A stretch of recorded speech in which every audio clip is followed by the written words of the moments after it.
Hi guys, today I'm gonna start with reading the new book. It's called The Cave of Jaguar by Sue Murray, and the first chapter is The Adventure Begins. The light from Jim's torch didn't reach far along the dark tunnel. Jim was afraid, but he knew he must hurry. He hoped he was in the right tunnel. He had to get out of the cave and find anyone to help. Just a moment, he thought, am I am already in a cave in the middle of Guatemala. He almost laughed, but it was the laughter, but it was the laughter of fear, not happiness. Jim hurried along the tunnel for a few more minutes, and then he stopped. What was that sound? Footsteps. Jim turned off his torch and he hid behind a large rock. They were footsteps of men wearing heavy shoes or boots. Oh no, the thieves, thieves must coming back. The footsteps got closer. Then Jim heard a man speaking English. The man was angry. Jim didn't move. Light from two torches, stone on the roof and walls of light from two torches, stone on the roof and walls of the tunnel. Jim hoped the rock was large enough. The man came closer and closer. Jim was more afraid than he had ever been in his life. He thought of how he came to be here. Be careful, Jimmy, his mother Julie said. And remember, you can call me anytime, any day, anytime, day or night. Jim's mother and his girlfriend Katie were at the airport to say goodbye. I'll be okay, Ma, Jim said. He smiled at her. Don't worry. I know you'll be okay, but I'm your mother. Of course you worry. Of course I will worry. Jim smiled. But I'll be with Uncle Simon, Ma. That's another thing to worry about. We don't really know him, do we? He is mystery. He moves from country to country all the time. What does he do in all those jungles and mountains and islands?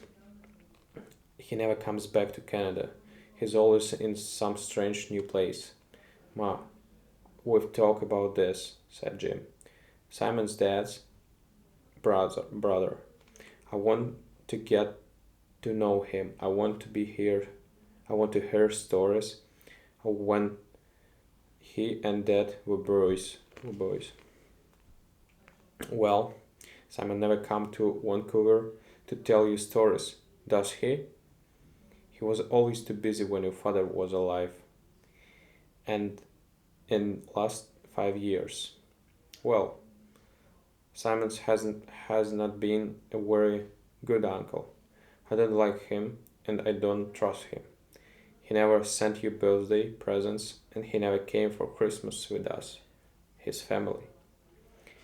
Jim said, but Ma, Simon didn't send me the money for this trip, and you agreed that's a great chance for me to have a real adventure. Nobody spoke for a moment. Then Katie said, Mrs. Franklin, Jim, Miss Franklin, Jim will be careful, and it's only for 3 months. Jim hugged his mother and said, I'll send emails and I'll ring you when I can. I'll be safe. Julie began to cry. My son is going to the jungle of Central America for 3 months to be with the mystery man who I don't trust. Ma, I love you, but I'm going now. Jim hugged her and then he hugged Katie. Then he picked up his backpack and walked away from them both. He turned for a last look at them. They were both crying, but they both smiled and waved goodbye. 9 hours and several thousand kilometers later, Jim looked out of the window of the plane. Below, he saw Guatemala City. It looked very different from Vancouver. The city was in a valley between tall mountains. All the colors were very bright. The green jungle, the low white buildings, and blue sky. Until then, the trip hadn't felt real to Jim. Now he felt he really was on an adventure.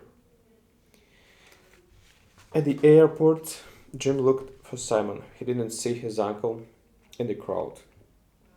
He looked everywhere. It didn't take long. It was a large airport. Simon wasn't there. Then Jim heard his own name. A woman from the airline was walking through the crowd and calling, Jim Franklin? Jim Franklin? Jim stopped her. I'm Jim Franklin. Franklin. I have a message for you. She gave Jim a piece of paper. Thank you, he said. It was a message from his uncle. Hey Jimmy, welcome to Guatemala. I'm sorry I can't be there to meet your plane. Please get a taxi to the bus station and catch the next bus to Rio Dulce. I'll see you there, Simon. Jim had been on the plane for 4 hours. He was tired and he wanted to have a shower, but he smiled and said to the woman, Can you please help me? I need to change some money and get a taxi. The adventure was beginning. It was a long bus trip. For the first hour, Jim was excited. There was so much to see. And they drove east from Guatemala City through valleys and over mountains. He took lots of photos of the views, the people, and the tropical plants of the jungle. Everything was new and interesting. It was hot, much hotter than Canada. It was humid too. The tropical air felt heavy and wet. The bus was old and slow. Jim had read about these local buses. They were old school buses from America, painted in bright colors. The bus was full of people and their bags, bananas, and other fruit. One woman held a chicken. When Jim saw it, he smiled. These buses were called chicken buses, and now he knew why. It was noisy. Everyone was talking and the driver played local music very loudly. It was fun, but Jim also felt like a stranger in a strange land. He now had some Guatemalan money, Quetzal. He changed some Canadian dollars for Quetzals at the airport, but he was worried about spending too much. When the bus stopped at a cafe, Jim only bought some fruit and a bottle of water. He wanted to sleep on the bus, but he couldn't. With all the noise, the heat, and the uncomfortable seat. A few hours later, the bus reached Rio Dulce, a small town beside a big bridge across the White River. Jaguar climbed up on the roof to get Jim's bag. It was an old duffel bag of his father's.